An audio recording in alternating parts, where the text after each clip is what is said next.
Francis Leo Sampson. Who's that? A classic Tinseltown idol? An obscure star from Hollywood's golden age? Not exactly. But let me tell you, his life is so dramatic, so downright cinematic, that if any Hollywood director truly dug into it, we'd probably see an epic blockbuster that rivals the biggest war dramas out there. He was born on February 29, 1912, near Cherokee, Iowa, but actually spent his earliest days on a small farm close to Correctionville.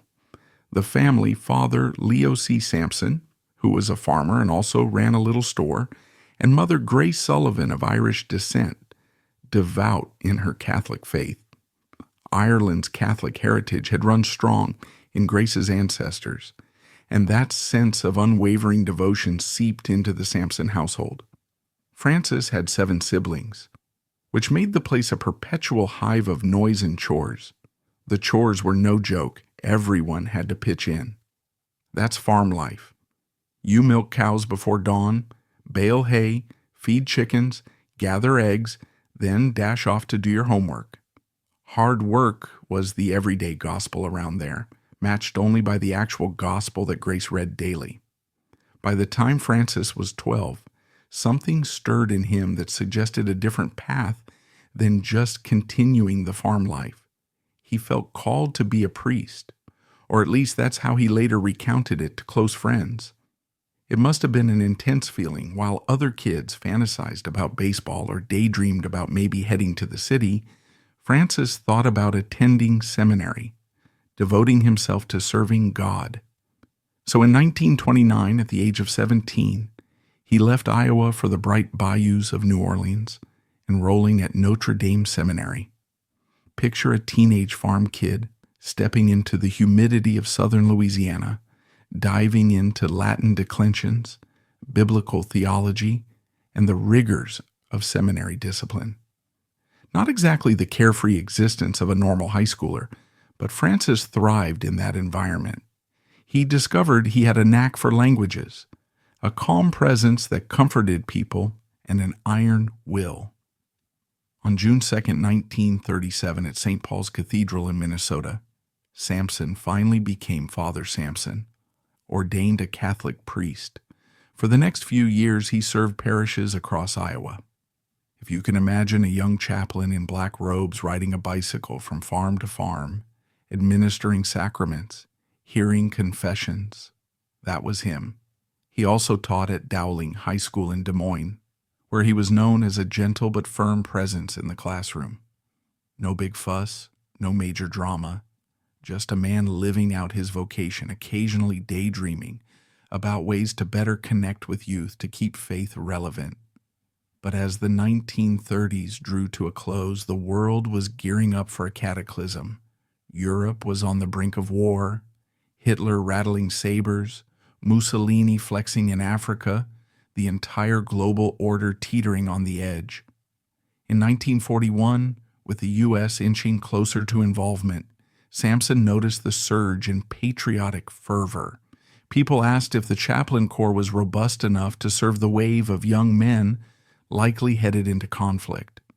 So being the go-getter he was, Sampson joined the Iowa National Guard as a chaplain. That was May of 1942, a few months after Pearl Harbor. By then he was 30, older than the typical fresh-faced recruits, yet with a steeled sense of purpose. You might be wondering, why the Army? Why not just stay stateside, helping families whose loved ones shipped off? Sampson's response: he wanted to shoulder the burden with the soldiers. He believed in something he once called sharing the cross, the notion that a chaplain shouldn't just wave goodbye from the pier or pat backs in a stateside chapel. If soldiers were going to put their lives on the line, so would he, spiritually and physically. So even though Army chaplains aren't required to jump out of planes, Sampson volunteered for airborne training. That alone sets him apart from most chaplains. He arrived at Fort Benning's Jump School, a place known for weeding out the faint of heart with relentless training. He put on that heavy parachute, memorized every step of the jump protocol, felt that swirl of adrenaline the first time he leapt from a plane. He ended up passing with flying colors. By 1942, he'd become one of the rare paratrooper padres, assigned to the 501st Parachute Infantry Regiment of the 101st Airborne Division. And so, enter the next big chapter. World War II was at its peak in 1944, with the Allies planning the Normandy invasion, D-Day. If you've read anything about that night jump, you know it was chaotic. The planes dodging flak, paratroopers scattered miles off target. Sampson found himself in that chaos on June 6, 1944. He jumped from a C-47 in the darkness over Normandy, but splashed straight into the Douve River, weighed down by not just normal gear, but also his mass kit. About 30 pounds of vestments, chalice, sacramental wine, wafers, prayer books. Water closed over his head. He felt the drag of the parachute's silk inflating, tangling around him. The current threatened to drown him. Under fire, remember? Possibly there were bullets ripping overhead, the night lit by tracer rounds. Somehow, Sampson managed to cut himself free with a knife, claw his way to the surface, and scramble to safety. What do you do if you're a chaplain who nearly drowned the moment you touched ground in a combat zone? If you're Sampson, you push forward. Over the next 3 days near Carentan, he crawled under machine gun fire to comfort the wounded, gave last rites to dying men, bandaged bullet holes when medics were busy, whispered prayers. He was unstoppable, not because he was an adrenaline junkie, but because he believed that's where he was needed. He even set up impromptu prayer corners in shattered barns, so paratroopers who felt fear or guilt could speak with him privately. This unwavering presence under fire earned him the Distinguished Service Cross, the second highest decoration in the U.S. Army. Imagine that for a moment. A Catholic priest from Iowa, not brandishing a weapon, but braving the same bullets as hardened infantrymen and recognized for extraordinary heroism. It's rare indeed. But that was just the start. The 101st Airborne got a momentary rest, and then came Operation Market Garden in September 1944, the massive airborne assault intended to leap across the Netherlands and break into Germany. Sampson jumped with the unit near Zaan in Holland, continuing his spiritual mission.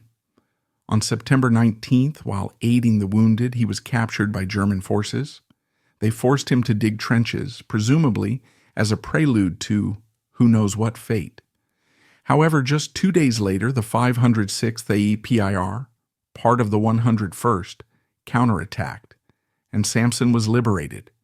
Did he take that as a sign he should maybe sit out the rest of the war safely behind lines?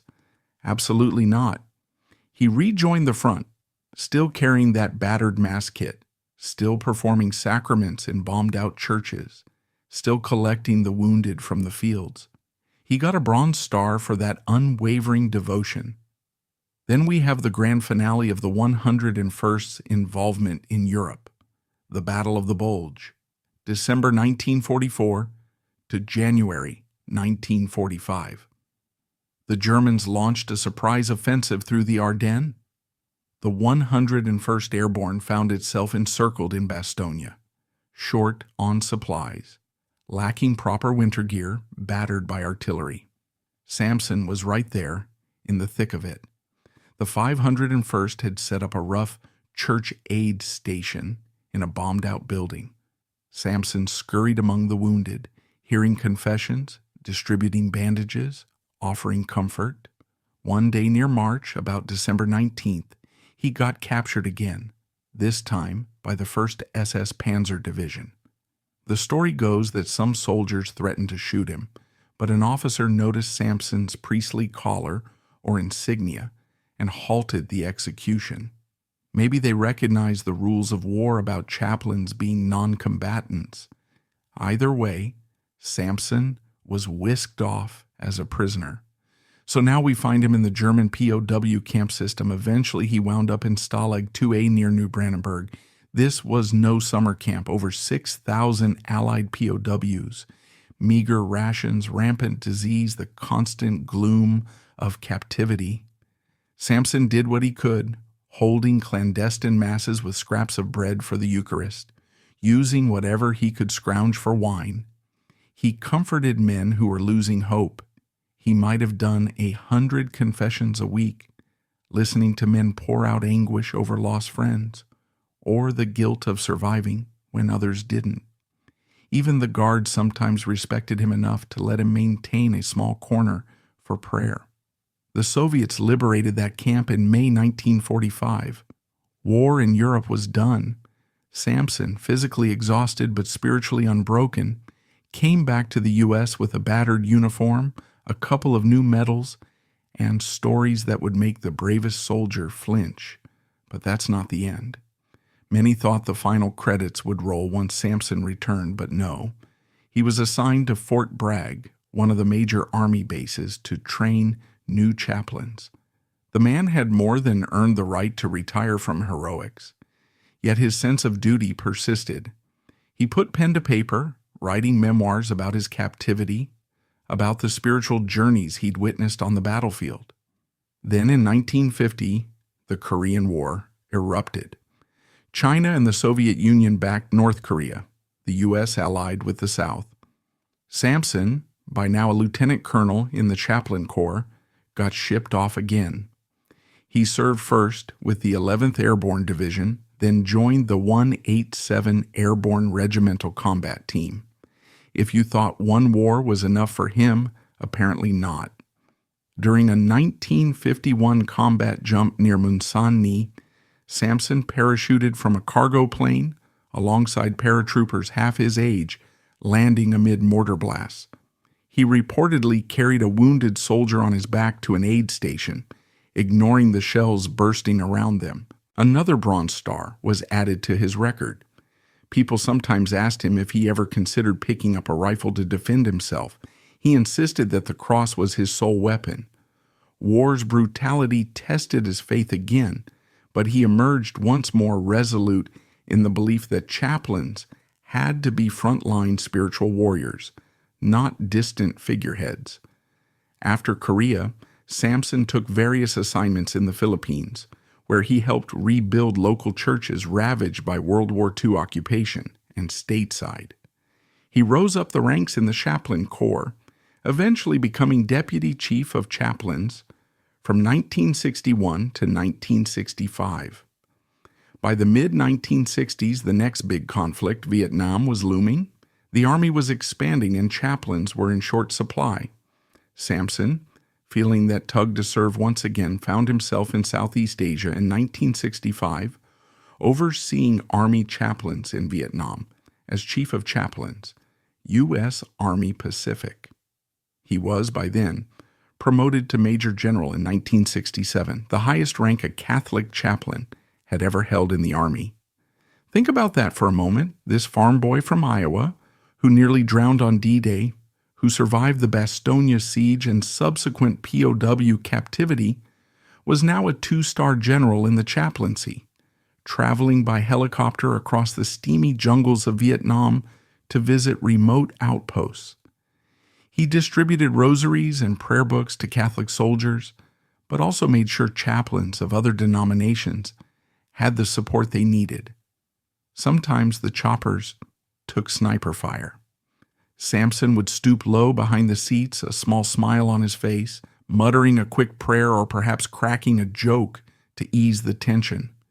He was recognized with a Legion of Merit for his broad organizational leadership. And if that wasn't enough, even in his 50s, he insisted on maintaining jump status, capping it off with a final parachute jump with the 82nd Airborne. The man just wouldn't slow down. Finally, in 1967, after 25 years of wearing Army green, Sampson retired. By that time, he was a legend in the chaplain community. Soldiers from 3 wars revered him, and he held the distinction of being the Army's highest-ranking Catholic chaplain in history. He led the U.S. Military Chaplains Association for a stretch, pushing for better spiritual and psychological care for veterans returning from the horrors of Vietnam. Many credited him with modernizing chaplaincy training to encompass mental health support, not just religious rites.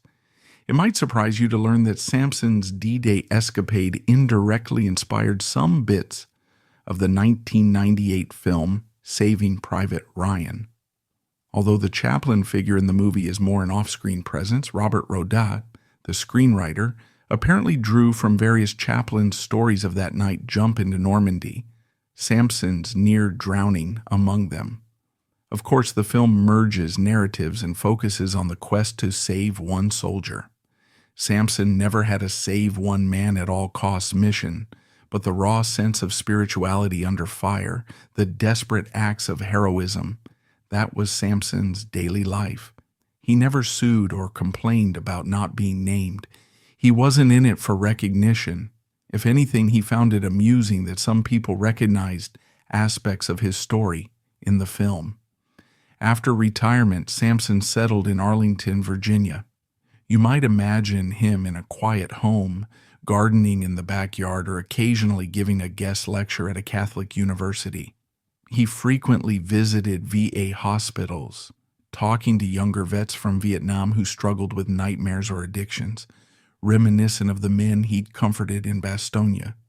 He would remind them that healing is a journey. Diagnosed with lung cancer in 1995, Sampson faced it with the same calm acceptance he'd carried in POW camps. He died on January 28, 1996 at Sioux Falls VA Hospital in South Dakota, at 83 years old. The funeral was modest, but he was laid to rest at St. Mary's Cemetery in Iowa, close to that farmland that first shaped him. Sampson left behind a handful of awards: Distinguished Service Cross, multiple Bronze Stars, perhaps half a dozen other campaign medals. But if you asked him, he'd probably say his greatest rewards were intangible: the soldier who found hope in a muddy foxhole, or the paratrooper who overcame fear and soared again. The regiments he served often referred to him as Padre Sampson or Father Sampson, never mind his official rank. That's how they saw him. Not a major general behind some high-level desk, but a spiritual father, a friend who'd be there in your darkest night. The broader public might never know him like they know, say, Audie Murphy or Band of Brothers figures such as Dick Winters. He didn't star in any big documentary, and he's not the subject of some major war biography that everyone's required to read. But talk to older paratroopers, especially those from the 101st or the 187th, and you might hear a story about how Sampson showed up at just the right moment, prayed over a wounded buddy, or lifted morale with a simple gesture. He was that guy. That brings us to the end of today's video. If you like this video, hit that thumbs up, let us know your thoughts in the comments section, and subscribe so you won't miss out on future uploads. See you next time.